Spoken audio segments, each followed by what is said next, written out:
2,000 years ago, in the Roman-occupied province of Judea, King Herod ruled the throne. In the small town of Nazareth, a girl named Mary had just been told that she was pregnant. This is a surprise to her, especially as she's still a virgin. She is told this by the angel Gabriel, who only appeared once before in the Bible in the book of Daniel. Gabriel had a large role in the book of Enoch, but that one was banned from the Bible. Joseph hears that his betrothed wife has got herself mysteriously pregnant. Suspecting an affair, he secretly plans to divorce her, but at the last minute, he is visited by an unnamed angel in a dream that tells him that she hasn't cheated on him, and he's about to be the stepfather to God's baby. In Luke's Gospel, the Roman governor ordered a population count, requiring everyone to return to their ancestral homes. Mary and Joseph had to make an inconvenient 80-mile journey back to Bethlehem. The historical event known as the Census of Quirinius occurred in 0006 CE, 2 years after the traditionally calculated birth year of Jesus.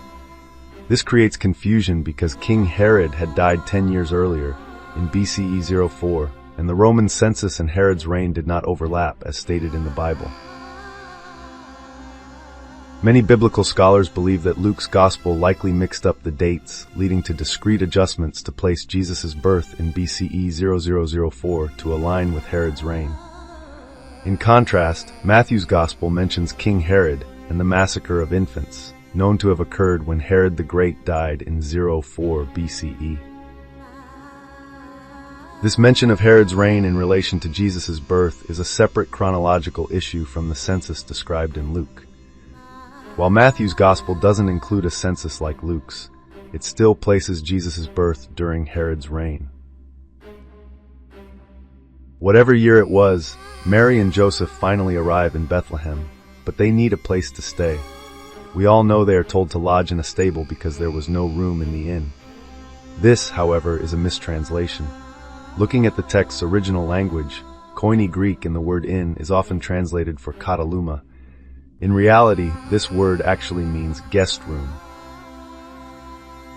As a spare room in someone's house, this has led to the idea that the holy couple was probably staying at the home of a relative, although lacking any sense of privacy. This is supported a bit later in the text where their dwelling is described as an oikos, the Greek word for house. The whole idea that Jesus was born in a stable is arguable. Some of the earliest Christian thinkers believed that Jesus was born in a cave. Whichever it was, be it a cave or guest room, there may have still been animals present.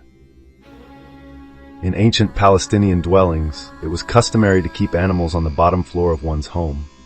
These might be the most valuable things they own, which may explain the idea of Jesus being born in a feeding trough. After the baby is born, a star suddenly manifests above Bethlehem.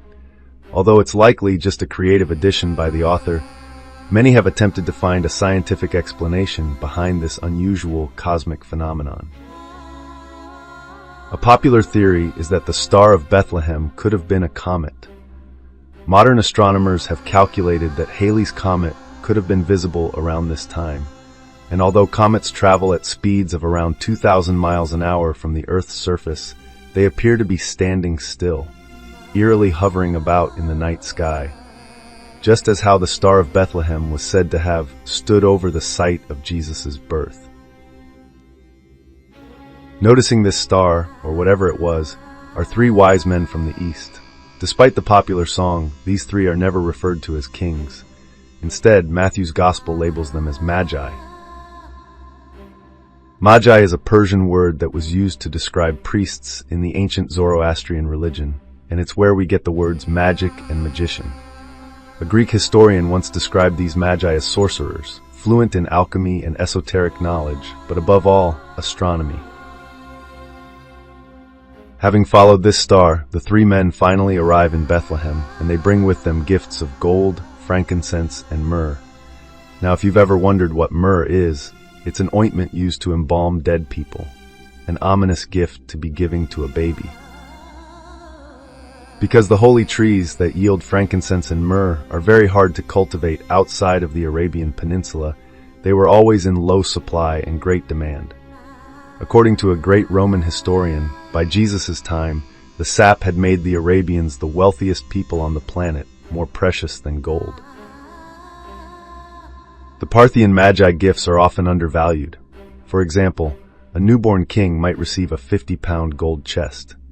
Based on current gold prices, that would value the gold alone at about $750,000. Frankincense and myrrh were more valuable than gold back then.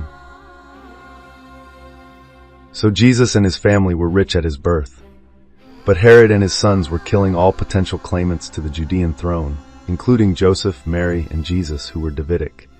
Even with Magi wealth, they had to stay low-key.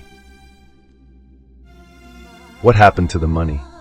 Perhaps Joseph of Arimathea, Mary's uncle and one of Judea's wealthiest men, managed it. After Joseph of Nazareth died, his prudent investment of that money likely provided for the family and left Jesus a large inheritance. Jesus and the disciples never requested money, appearing to live without means, but this may be the answer. Jesus likely gave his inherited wealth to the poor. The Magi do not make an appearance in Luke's Gospel. Instead, shepherds visiting the baby Jesus are relaxing on the hills outside Bethlehem when they are dazzled by a blinding flash, an angel. The Bible states that the shepherds were absolutely terrified by the angel's sight. The angel tried to calm them. "Be not afraid, for today in the town of David the Savior has been born unto you." And then hundreds of other angels appeared in the sky, chanting and singing. Rightly, the shepherds promptly fled the scene.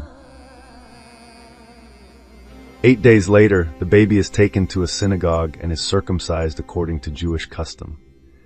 In Christian theology, when Jesus ascended into heaven, he left no physical trace on earth, except, that is, the foreskin that was removed during his early childhood.